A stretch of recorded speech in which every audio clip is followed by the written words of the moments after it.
What's up, everybody? Wanted to give you guys an update on what's going on the market. So last week, the Feds met, and of course, they left the rates unchanged.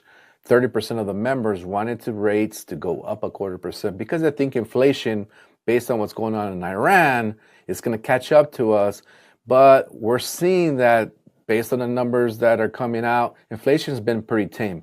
And that's because we're not seeing that the oil has been really pushing and driving prices up like they should, because there's not that much oil that's being really stocked up from that strait that people keep blaming the barrel of oil jump so much.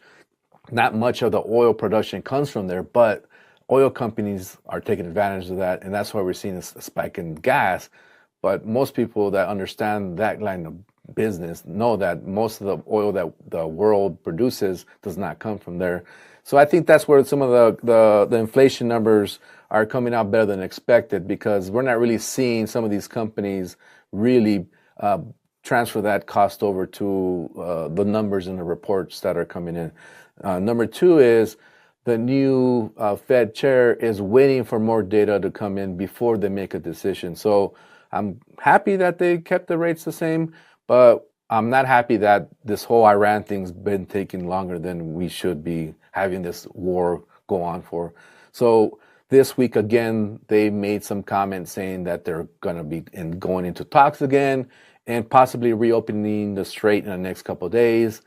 Bassett basically made that same comment, and it came to a decision where some of these other foreign countries are interfering now, not just the U.S. saying that this is going to happen. So gas or oil, actually, the cost per barrel went back down under 80. Right now it's at $75. We're not seeing that savings at the pump, and we probably won't until they really come to a permanent solution. So expect gas, especially in California, to be about $5.50 to $6 a gallon. And until they resolve this, I don't really see any real movement when it comes to mortgage rates either. So the 10-year has been hovering, the 10-year treasury has been hovering anywhere from about 4.6 to about 4.71, which is keeping rates in the sixes for now. And conventional rates, which is, the one that we measure when it comes to refinancing for the most part, because most people buy with an FHA loan and want to refinance back into a conventional loan. They're in the mid to high sixes right now. So FHA rates are in the low sixes, which is great, but to be honest with you, I'd rather see conventional rates be in the fives, which we were getting close to seeing that back in February, but now we're still waiting for that to happen, and they won't happen until this thing in Iran gets settled. So hopefully we see that happen. We're already in August. It's been almost 6 months, and every month we go through the same thing where they keep talking about settling, and we go back to the same thing. So who knows what's going to happen. So hopefully we hear some good news. If not, we're going to keep hearing the same thing over and over, and rates maintaining where they're at. The jobs report just came out this week. ADP was expected to be right around 80 to 90,000. Guess what? They came in at 44,000.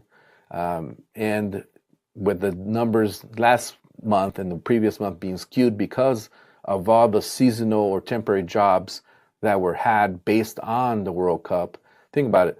There's 5 to 7 million visitors coming to see the World Cup in the Americas.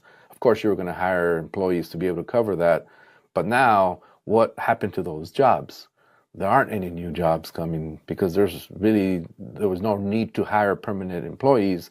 So now I think we're going to start seeing some of those fall off. Unemployment should be creeping up, in my opinion, a little, because some of these companies that hire for the World Cup don't have anything to hire until maybe the Olympics, which is another 2 years from now. But you're not going to hire all these people and keep them on payroll because there's really nothing big going on anyway. So we'll see what happens.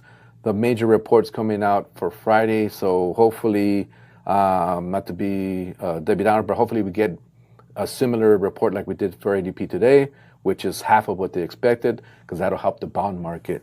And that would really keep the Fed from raising rates, because then that will show them that the jobs market is not as stable as they think. So if unemployment does creep up again back to 4.3 from 4.2, then that'll show them that those numbers were definitely skewed and we should be seeing unemployment creep up rather than creep down. So we'll see what happens, guys. We'll keep you guys informed on the next video. See you guys.